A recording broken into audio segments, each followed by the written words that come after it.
الحمد لله رب العالمين والعاقبة للمتقين نحمده ونستعينه ونستغفره ونؤمن به ونتوكل عليه ونشهد أن لا إله إلا الله وحده لا شريك له أزلي أبدي دهري دينوي ولا أول له ولا آخر له ونشهد أن محمدا عبده ورسوله والصلاة والسلام على سيد الأنبياء والمرسلين صاحب قاب قوسين جد الحسن والحسين سيدنا ومولانا غوثنا وغياثنا ومغيثنا عيننا وعوننا وعياننا مطلوبنا ومقصودنا ومصحوبنا ملجانا ومأوانا أبي القاسم محمد بن عبد الله وعلى آله الطيبين الطاهرين المطهرين والشاهدين المشاهدين الشاكرين والسلام على أصحابه الأجمعين أما بعد بسم الله الرحمن الرحيم لنا شمس وللآفاق شمس وشمسي خير من شمس السماء فإن الشمس تطلع بعد فجر وشمسي طالع بعد العشاء إن الله وملائكته يصلون على النبي يا أيها الذين آمنوا صلوا عليه وسلموا تسليما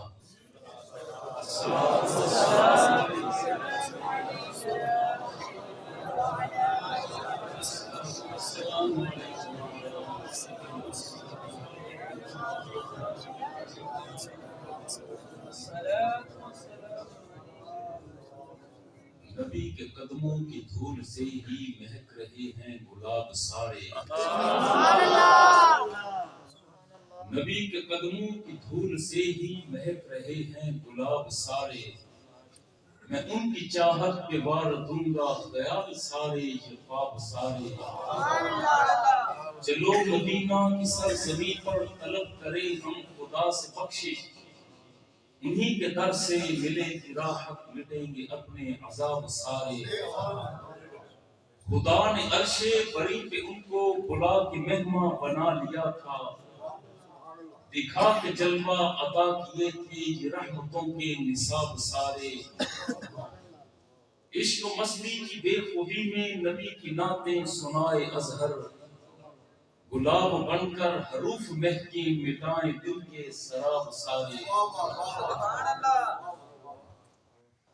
اللہ جل مجدہ کی بے حد حمد و ثنا نبی مکرم رسول محتشم امام الانبیاء حبیب کبریا شہ ہرد و سرا سید المرسلین رحمت للعالمین قائد فوج اسلام اور گاؤں کے جوش اسلام حضور علیہ السلام کی ذات بابرکات پر ہدیہ درود و سلام کے بعد اللہ جل مجدہ سے یہ دعا ہے کہ ہم سب کی حاضری کو اپنی بارگاہ میں قبول و منظور فرمائے میرے وہ تمام عزیز دوست بھائی احباب بیٹے جو دور و نزدیک سے اس بابرکت محفل میں شامل ہوئے ہیں اور جو شامل نہ ہو پائے اللہ جل مجدہ سب کو اپنی رحمتوں کے حساب میں رکھے اللہ رب العزت اپنی ذات و صفات میں بلا شرکت غیر اس پوری کائنات کا خالق و مالک و مختار ہے اللہ رب العزت جو کسی کا محتاج نہیں، جس نے کائنات کے جس جوہر کو خلق کیا اس نے سب سے پہلے اللہ کی تصویر یاد کی۔ یسبح للہ ما فی السماوات و ما فی الارض، زمین اور آسمان کے درمیان جو کچھ ہے یہ اللہ کی تصویر بیان کرتا ہے۔ جس کی تعریف کائنات کا ذرہ ذرہ کرے وہ خدا ہے، اور جس کی تعریف خود خدا کرے وہ خدا کا مصطفیٰ ہے۔ ہر صاحب ایمان نے اپنے ذوق کے مطابق نثر میں یا نظم میں مدحت محبوب خدا کی اور پوری ذمہ داری کے ساتھ اور ذوق کی بلندیوں پر پہنچ کر کی۔ ایک آواز یقینی طور پر بریلی کی سرزمین سے اٹھی تھی، نعمتیں بانٹتا جس سمت وہ ذیشان گیا، نعمتیں بانٹتا جس سمت وہ ذیشان گیا، ساتھ ہی منشی رحمت کا قلم دان گیا، جان و دل ہوش و خرد سب تو مدینے پہنچے، تم نہیں چلتے رضا سارا تو سارا گیا۔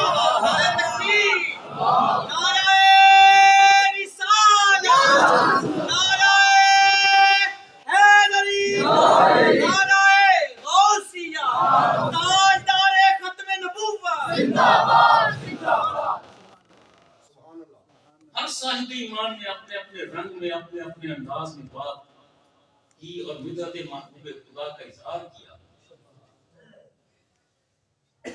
اور آج اس مرحلہ پر ذوق میرا بھی چاہا، دل میرا بھی کیا کہ نعت کے دو شعر آپ کو میں بھی سنا۔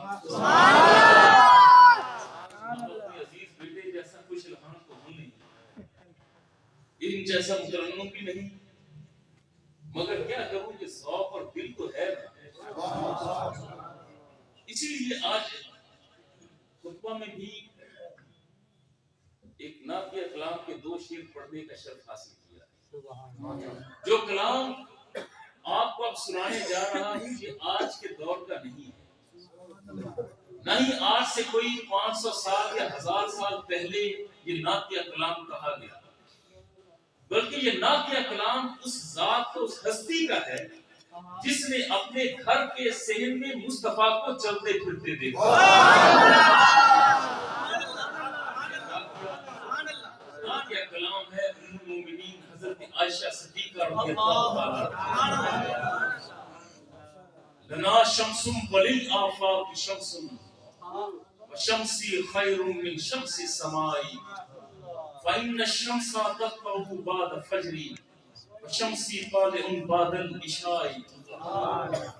آپ ذکر فرماتی ہیں کہ اے دنیا والو، ایک تمہارا آفتاب ہے جو آسمان کی بلندیوں پر چمکتا ہے، اور ایک ہے میرا آفتاب جو آفتاب نبوت رسالت ہے۔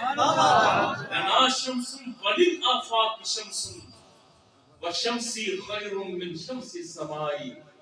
یہاں واو بمانا اور کے نہیں، یہاں واو قسمیاں ہیں، اور اماں جی قسم ارشاد فرماتی ہیں اے دنیا والو، ایک تمہارا آفتاب جو آسمان کی بلندیوں پر چمکتا ہے، اور ایک ہے میرا آفتاب جو آفتاب نبوت و رسالت ہے، اور اللہ کی قسم جس کے قبضہ قدرت میں میری جان ہے، اے لوگو تمہارے اس آفاقی آفتاب سے میرا آفتاب جو آفتاب نبوت و رسالت ہے، اللہ کی قسم کہیں زیادہ حسین ہے۔ یہ بات اماں جی نے حق فرمائی، صحیح بات، اور دعویٰ کیا ہے، اور صحیح دعویٰ ہے، مگر کیا کریں، علم کلام کے قواعد اپنی جگہ پر مستحکم ہے، اور علم کلام کا یہ اصول ہے کہ جب دعویٰ کیا جائے تو ساتھ دلیل بھی ہو، اگر بنا دلیل کے دعویٰ ہو تو دعویٰ رد کیا جاتا ہے، اور یہ ہو نہیں سکتا کہ حضور اماں عائشہ صدیقہ رضی اللہ تعالیٰ عنہا آپ کوئی دعویٰ فرمائیں اور بغیر کسی دلیل کے فرمائیں، یہ ممکن نہیں۔ اگلے ہی شعر میں اس کی دلیل بھی عطا فرما دی۔ فَإِنَّ الشَّمْسَ تَطْلَعُ بَعْدَ فَجْرِ وَالشَّمْسِ طَالِعٌ بَعْدَ الْعِشَاءِ۔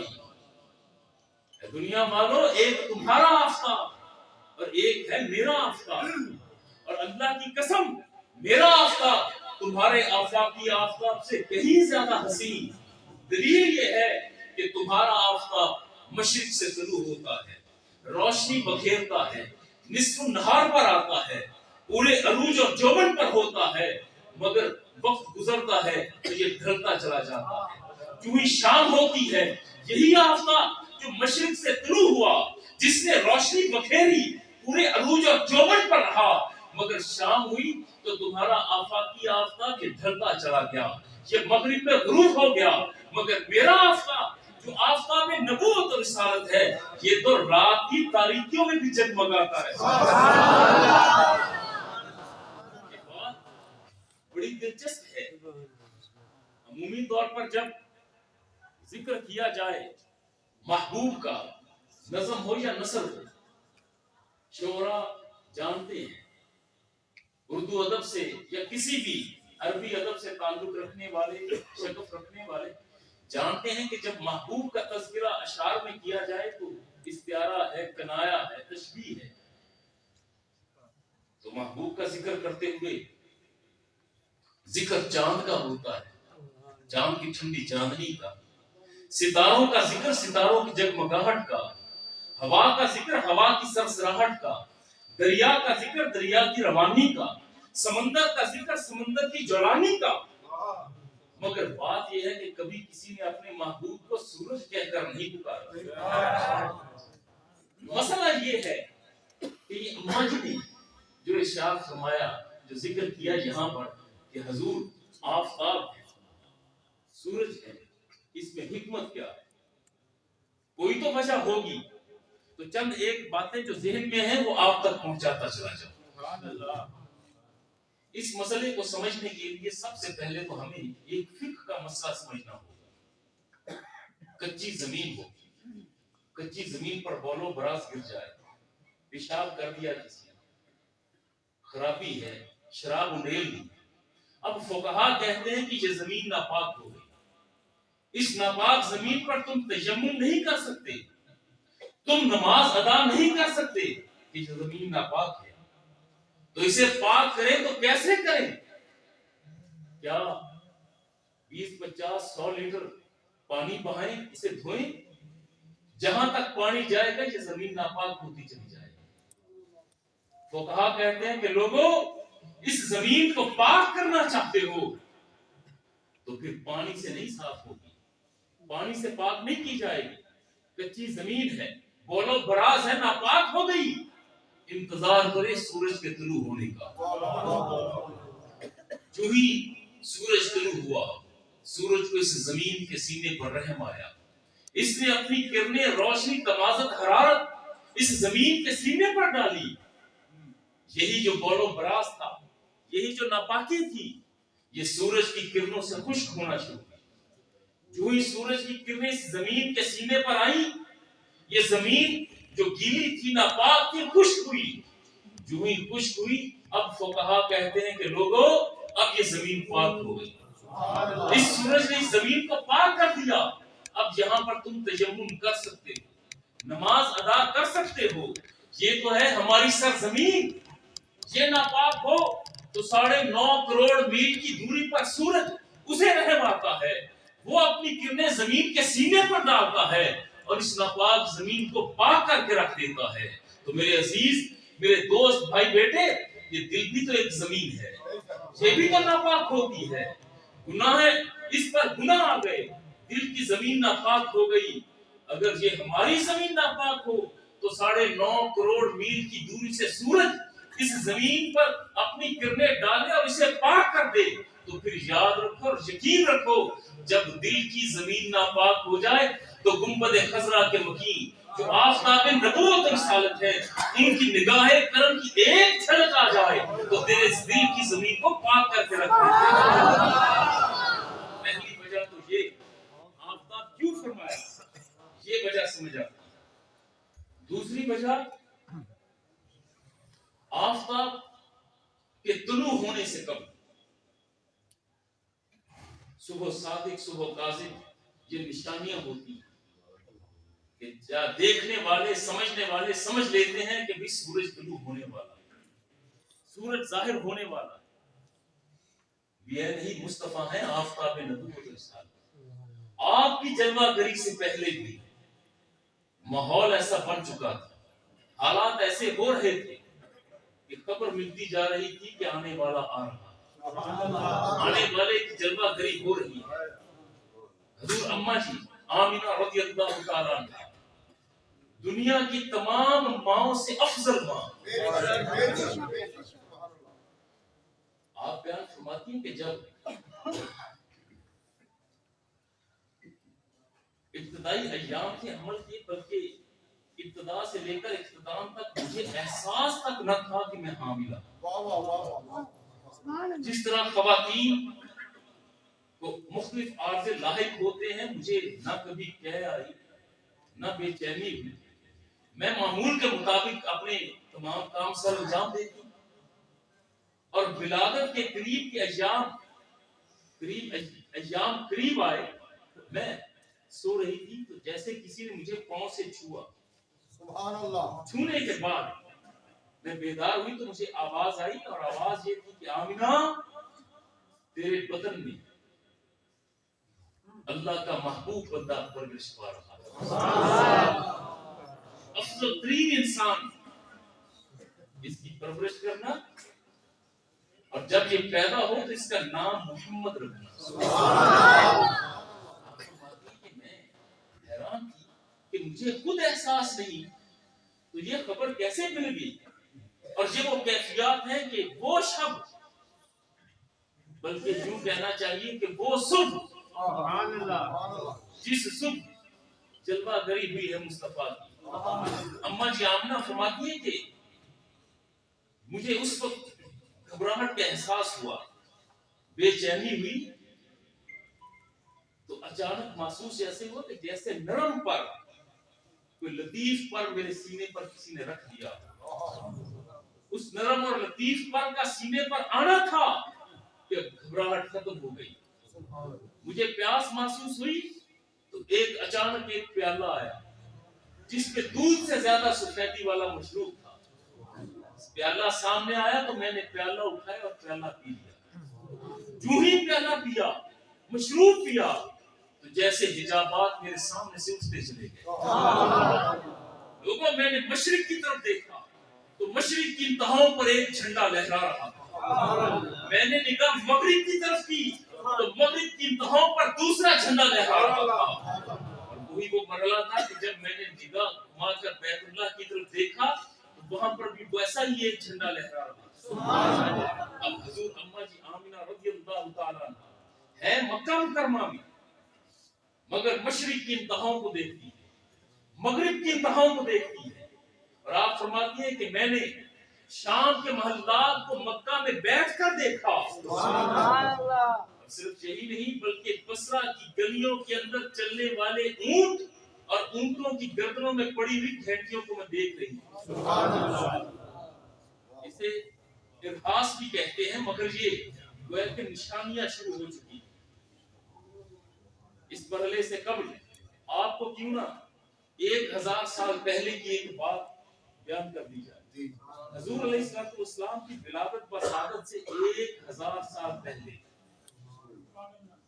ایک شخص اس دنیا میں تھا جو نہ نبی نہ رسول، نہ کسی نبی رسول کا یہ صحابی، نہ کسی مقام ولایت پر، نہ کوئی مقام درویشی اس کے پاس، سیدھا سادہ دنیا دار بلکہ دنیا کا حریص بندہ۔ تاریخ اس شخص کو جانتی ہے تو طبع اول ہجری کے نام سے جانتی ہے۔ اس کے دل میں خیال آیا کہ میں عرب کی سرزمین پر قبضہ جما لوں، تو جیسے قیصر اور کسریٰ کے نام بڑے ہوئے ہیں، میرے نام کا بھی سکہ عرب کی سرزمین پر چلے گا۔ اس نے اپنے وزراء مشیران کو بلا لیا اور کہتا ہے کہ بھی میں چاہتا ہوں کہ عرب کی سرزمین پر میرا قبضہ ہو جائے، بتاؤ پہلا حملہ کہاں ہوگا؟ اس کے وزیروں نے نقشے بچھا لیے، سر جوڑ لیے، مشاورت شروع ہو گئی۔ اور بعد از مشاورت کہتے ہیں کہ اے بادشاہ اگر آپ یہ چاہتے ہو کہ عرب کی سرزمین پر قبضہ ہو جائے، سلطنت بن جائے، حکومت آپ کی ہو، ہم نے دیکھ لیا، سمجھ لیا، جان لیا، تو سب سے پہلا حملہ جا کر یثرب پر کرو، یثرب کی سرزمین کو اپنا فوجی چھاونی بنا لینا، پھر دھیرے دھیرے سارا عرب تیرے قبضے میں آ جائے۔ یہ بادشاہ جو اقتدار کا حریص تھا، اس نے اپنے ہزاروں فوجیوں کو ساتھ لیا، لشکری ساتھ لیے، دن رات مسافت طے کرتے ہوئے پہنچا اور یثرب کے نواح میں آ گئے۔ اور یہ یثرب شہر اس وقت ایک مضبوط قلعے کے اندر محفوظ تھا۔ قلعے کے باسیوں نے جب دیکھا کہ یمن کا بادشاہ آ گیا، انہوں نے قلعے کا دروازہ اندر سے بند کر دیا۔ طوبہ نے آتے ہی اپنے فوجیوں سے کہا کہ اس قلعے کو گھیر لو اور تیر اندازی شروع کرو۔ اتنی تیر اندازی کرو کہ یہ لوگ خود بخود قلعے کا دروازہ کھول دیں۔ تیر اندازی شروع ہو گئی، ہزاروں تیر بارش کے قطرات کی طرح برستے ہیں، لوگ زخمی ہو رہے ہیں، اندر چیختے ہیں، لہو اچھلتا ہے۔ مگر عجیب بات یہ ہے کہ جواباً قلعے کی دیواروں سے ان کی طرف تیر نہیں کوئی آتا۔ جب کبھی یہ قلعے کی دیوار کے قریب جاتے ہیں تو مزاحمت ہوتی ہے، دور سے تیر اندازی کر رہے ہیں، تیروں کے سروں پر آگ لگا کر شہر کو جلا رہے ہیں۔ شہر کے باسی خاموش اندر بیٹھے۔ شام ہو گئی، قلعہ فتح نہ ہوا۔ بادشاہ نے کہا کہ حملہ صبح کریں گے، اب آرام کرو۔ جو ہی فوجی اپنے اپنے خیموں میں آئے تو روایت ملتی ہے کہ قلعے کا چھوٹا دروازہ کھلا، 6 افراد قلعے سے باہر آئے۔ انہوں نے سروں پر کھجوروں کے تھال رکھے، کندھوں پر پانی کے مشکیزیں، چلتے ہوئے سیدھا حملہ آور فوجیوں کے پاس آئے اور آ کر خیموں کے پاس آ کر کہتے ہو اے یمن کے فوجیوں، تم بڑی دور سے آئے ہو، بڑی دور سے آئے ہو، ارادہ تمہارا جو بھی ہو مگر ہو تو ہمارے مہمان۔ ارادہ تمہارا نیت ٹھیک نہیں، ارادہ گندا ہے، مگر ہو ہمارے مہمان۔ ہم دیکھ رہے تھے کہ بادشاہ نے تمہیں آرام نہیں کرنے دیا، آتے ہی تیر اندازی پر لگا دیا۔ ہم دیکھ رہے تھے تم نے کھانا نہیں کھایا۔ ہمارے شہر کی کھجوریں بڑی میٹھی ہیں، یہ کھجوریں کھا لو، پانی ٹھنڈا ہے، یہ پانی پیو۔ جب یہ بات کر رہے تھے تو بادشاہ یہ منظر دیکھ رہا، اس نے کہا بلاؤ ذرا انہیں میرے پاس۔ بادشاہ کے خیمے میں لایا گیا تو بادشاہ نے کہا کیا تم جانتے ہو کہ میں کون ہوں، کس ارادے اور نیت سے آیا ہوں؟ ان میں سے ایک شخص آگے بڑھا اور کہتے ہیں ہاں ہم جانتے ہیں کہ تو طوبہ ہے، ہجری خاندان سے، یمن کے تم بادشاہ ہو، تم اس قلعے کو فتح کرنے آئے ہو، ہمارے سروں کو تن سے جدا کرنے آئے، ہمارے بچوں کو تم یتیم بنانے آئے، ہماری بیویوں کو تم لونڈیاں اور بیوہ کرنے آئے۔ بادشاہ ہم یہ جانتے ہیں۔ طوبہ نے یہ کہا کیا تمہارے اندر غیرت نہیں، کیا کوئی حمیت نہیں؟ اگر یہ سب جانتے ہو تو میدان میں اترتے کیوں نہیں، مقابلہ کیوں نہیں کرتے، کیا لڑنا نہیں جانتے؟ وہ شخص جو آگے بات کر رہا تھا کہتا ہے بادشاہ ہمیں بزدلی کے تانے نہ دے، ہمارے بچے تلواروں کے سائے میں پل کر جوان ہوتے ہیں، ہم لڑنا بھی جانتے ہیں، مرنا اور مارنا بھی جانتے ہیں، مگر بادشاہ بات یہ ہے کہ جب ہم اسلحہ سمیت تمہارے مد مقابل آئے تو بہت سے تمہارے فوجی مریں گے، بہت سے ہمارے مریں گے، اور ہم ابھی مرنا نہیں چاہتے۔ طوبہ نے کہا یہی تو بزدلی کہ تم موت سے کتراتے اور گھبراتے ہو۔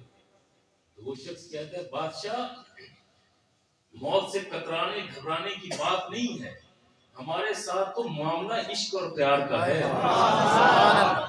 ہمارے ساتھ معاملہ خوف زدگی کا نہیں، ہمارا ساتھ معاملہ عشق کا ہے۔ طوبہ نے کہا یہ کون سا عشق، یہ کون سا پیار، بھی میدان کارزار میں پیار محبت مربت مودت عشق کہاں سے آ گیا؟ میدان میں اترو، لڑو، مرو یا مارو۔ تو کہتے ہیں بادشاہ تمہیں اب بتائیں تو کیا بتائیں گے؟ وہ کہتے ہیں اچھا ذرا داستان تو بتاؤ، یہ بتاؤ تو صحیح کہ عشق کہاں سے آیا۔ اب وہ شخص بتاتا ہے، کہتا ہے بادشاہ ہم نسل یہودی ہیں، اس شہر کے باسی ہیں، میرا دادا بہت بڑا عالم تھا تورات اور زبور کا، اس نے تورات میں پڑھا، زبور میں پڑھا کہ اللہ رب العزت کو اپنے آخری نبی سے بڑی محبت ہے، نبی آخر زمان سے بڑا پیار۔ میرے دادا نے اس نبی آخر زمان کا تذکرہ اتنا پڑھا، اتنا ذکر کیا کہ میرے دادا کو اس نبی آخر زمان سے عشق ہو گیا، ایسا عشق کہ میرا دادا تلاش کرے وہ نبی آئے گا کہاں، وہ علاقہ کیسا ہوگا۔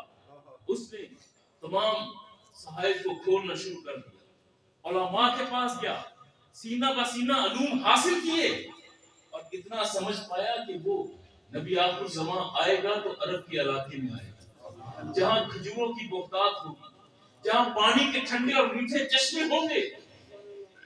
بادشاہ میرے دادا نے یہ ٹھان لی کہ وہ علاقہ تلاش ضرور کرنا ہے۔ وہ اس عرب کے صحراؤں میں گھوما، وہ کریا کریا، بستی بستی، نگر نگر گیا، وہ شہر شہر، گاؤں گاؤں پھرا، اور تمام نشانیاں جو نبی آخر زمان کے شہر کی نشانیاں پائی تھی اس یثرب شہر میں پائی۔ جب یہ معلوم ہو گیا کہ وہ نبی اس شہر میں آئے گا تو میرے دادا نے اپنے گھر بار کو چھوڑ دیا، بیوی بچوں کو، احباب شاگردوں کو ساتھ لیا، دن رات کی مسافت طے کرتے ہوئے اس شہر میں اس نے ڈیرے لگا لیے تاکہ اس نبی کی زیارت ہو جائے۔ دعا نے کہا کہ پھر کیا تیرے دادا نے اس نبی کی زیارت کر لی؟ وہ کہتا ہے کہ بھی میرا دادا بھی اس نبی کے عشق میں تھا مگر زندگی نے وفا نہ کی۔ جب میرا دادا مرنے لگا تو وصیت کر گیا میں مر جاؤں تو میری قبر اسی شہر میں بنا لے۔ بادشاہ نے کہا کیا تیرے باپ نے تیرے دادا کے بعد اس نبی کی زیارت کی؟ اس نے کہا بھی وہ بھی اس نبی کے عشق اور پیار میں تھا مگر اس نبی کی زیارت نہ کر پایا۔ مرنے سے قبل میرے باپ نے بھی وصیت کی مر جاؤں تو میری قبر میرے باپ کی قبر کے ساتھ اسی شہر میں بنا دینا۔ توبہ نے تیسرا سوال کیا اچھا یہ بتا اب اپنی نسل میں سے تم تیسرے ہو تو کیا تو نے اس نبی کی زیارت کر لی؟ کہتا ہے بادشاہ زیارت نہیں کر پائے اسی لیے تو زندہ رہنا چاہتے ہیں۔ کوئی تو وقت ہو کہ زندگی ساتھ دے، اس کے حسن و جمال و کمال کی ایک جھلک اپنے سب کی آنکھوں سے دیکھے۔ بادشاہ بھی زیارت نہیں کر پائے۔ توبہ کہتا ہے کہ بھئی عجیب نسل سے ہو، وہ اللہ کا نبی نہ جانے کب آئے، وہ اللہ کا نبی 100 سال کے بعد آئے، تمہاری تو اپنی زندگی نہ ہوگی، پھر اس کے انتظار میں یہاں کیا کر رہے ہو؟ تو وہ شخص ذکر کرتا ہے، جواب دیتا ہے بادشاہ میں بھی وصیت کر چکا کہ مر جاؤں تو میری قبر میرے باپ اور دادا کی قبر کے ساتھ اسی شہر میں بنا دینا۔ وہ کہتا ہے عجیب نسل سے ہو، مرتے جا رہے ہو، تہے خاک پہنچتے جا رہے ہو، وہ اللہ کا نبی نہ جانے کب آئے۔ تو اب یہودی عالم جواب دیتا ہے اے بادشاہ وہ اللہ کا نبی جب بھی آئے وہ آئے 100 سال کے بعد، آئے 500 یا 1000 سال کے بعد، آئے گا تو اسی شہر میں آئے گا، چلے گا تو اسی شہر میں چلے گا، وہ چلے گا تو اس کے قدموں سے اڑنے والی دھول اور مٹی جب ہماری قبروں پر پڑے گی ہماری روحوں کو چین اور قرار آ جائے گا۔ عشق کا یہ مقام ہے، بادشاہ کے دل کی دنیا بدل گئی، پلٹ گئی۔ ایسے عشق والے بندے انبٹھا سودا بنا دیکھے بنا اس کے بارے میں جانے اس کی محبت میں گرفتار۔ وہ کہتا ہے اے شہر کے پاسیوں میں توبہ تم سے وعدہ کرتا ہوں میرا کوئی فوجی اب تمہارے شہر کی طرف میلی آنکھ سے نہیں دیکھے گا، مگر میری درخواست ہے ایک مرتبہ نبی آخر زمان کے شہر کو ایک مرتبہ اندر سے دیکھ لینا۔ انہوں نے کہا آؤ بادشاہ دیکھ لو مگر تمہارے ساتھ اسلحہ بردار کوئی نہ ہو۔ بادشاہ چلا، دروازہ کھلا، وزراء مشیران پہلے اندر داخل ہو گئے، یہودی علماء اندر چلے گئے، توبہ بھی باہر کھڑا۔ یہودی علماء نے کہا کہ اے بادشاہ، شہر کو دیکھنے کا بڑا شوق تھا، اب دروازہ کھول دیا ہے تو اندر آتے کیوں نہیں؟ کہتا ہے کہ اے لوگوں، پہلے مجھے معلوم نہ تھا کہ یہ شہر کس کا ہے، اب جان گیا کہ یہ شہر اللہ کے محبوب نبی کا شہر ہے۔ اس شہر میں داخل ہونے سے پہلے مجھ طوبا کو جوتے تو اتارنے دو، جوتے باہر اتارے، اندر داخل ہوا، دل کی دنیا تو پہلے پلٹ چکی تھی، اب دیکھتا ہے شہر کو، نبی آخر الزمان کے شہر کو، جس شہر میں میرے مصطفیٰ کی جلوہ گری ہونا تھی۔ دیکھا تو دل کی دنیا تو تبدیل ہو ہی چکی تھی، اب آنکھوں سے آنسو رواں ہوئے، روتے ہوئے کبھی شہر کی اس دیوار سے لپٹتا ہے، کبھی اس دیوار سے لپٹتا ہے، اور کہتا جاتا ہے اے شہر کی در و دیوار، ایسی خوش قسمت ہو کہ نبی آخر الزمان کی زیارت کرو گی، جب زیارت کرو تو زبان حال سے خدا را مجتبیٰ کا سلام پیش کر دینا۔ یہی طبع یہاں پر قیام کرتا ہے، اسی یثرب شہر میں فوجی واپس بھیج دیے۔ مختلف روایات ہیں، کچھ روایات ہیں کہ کامل 3 ماہ تک اس نے قیام کیا، اور مملکت کے نظام سنبھالنے کے لیے جانے لگا تو اس نے 2 منزلہ مکان بنوایا، اور یہودی عالم سے کہا کہ اس نبی آخر الزمان کے لیے مکان بنا رہا ہے، اس میں قیام کرو۔ وفا الوفا علامہ سبودی رحمۃ اللہ تعالی علیہ آپ بیان فرماتے ہیں کہ 2 منزلہ مکان بنوا کر خط بھی لکھا۔ خط کا مفہوم یہ تھا، اللہ کے نبی کی طرف طبع کا سلام، اے اللہ کے نبی، میں نے آپ کو دیکھا نہیں، میں نے آپ کا زمانہ نہیں پایا، مگر اے اللہ کے نبی، میں آپ کو دیکھے بنا آپ پر ایمان لایا، آپ پر نازل ہونے والی تمام شریعت پر ایمان لایا۔ کل قیامت کے دن جب آپ اپنے گناہگار امتیوں کو اپنے دامن رحمت پہ جگہ دیں تو خدا را مجتبیٰ کو بھی یاد رکھیے گا۔ یہ تھا، خط لکھا، مہر لگائی، خط بند کیا، اور یہودی عالم کو پکڑا دیا، یہ اپنے پاس رکھو، اگر تیری زندگی میں آ جائے تو یہ ان کی امانت ہے، ان تک پہنچا دے، تیری زندگی وفا نہ کرے تو اپنے بیٹے کو دینا، یہ خط تیری نسل کے پاس اس نبی آخر الزمان کی امانت ہے، ان تک پہنچنا چاہیے۔ تو پھر طبع کا یہ خط 1000 سال کی مسافت طے کرتے کرتے نسل در نسل پہنچا تھا، تو حضرت ابو ایوب انصاری کے پاس پہنچا، اسی یہودی عالم کی نسل سے، اسی گھر میں ٹھہرے ہوئے، اور انتظار میں ہے کہ دعوی نبوت کرتا کون۔ اور جب خبر ہوئی کہ مکہ سے آنے والے محمد بن عبداللہ انہوں نے بات نبوت کی ہے، تو ایک قاصد کو تیار کیا کہ یا اللہ آؤ، یہ خط ہے میرے پاس، پرکھوں کی امانت، نسل در نسل چلا رہا، اور یہ جاؤ، یہ چھپا کر رکھو، اور جاؤ ان کی بارگاہ میں جو مکہ سے آئے، اور یہ خط اس وقت تک نہ دینا جب تک وہ طلب نہ کرے۔ اب قاصد نے خط کو ابا کے اندر چھپایا اور بند باندھ لی، اور چلا ہے سیدھا بارگاہ مصطفی کی طرف۔ جب قریب پہنچا حضور علیہ السلام خطبہ ارشاد فرما رہے تھے، صحابہ بیٹھے ہیں، حضور ارشاد فرماتے ہیں، صحابہ سماعت کرتے ہیں، گفتگو ہو رہی تھی، اتنے میں حضور علیہ السلام کی نگاہ دور سے آتے ہوئے قاصد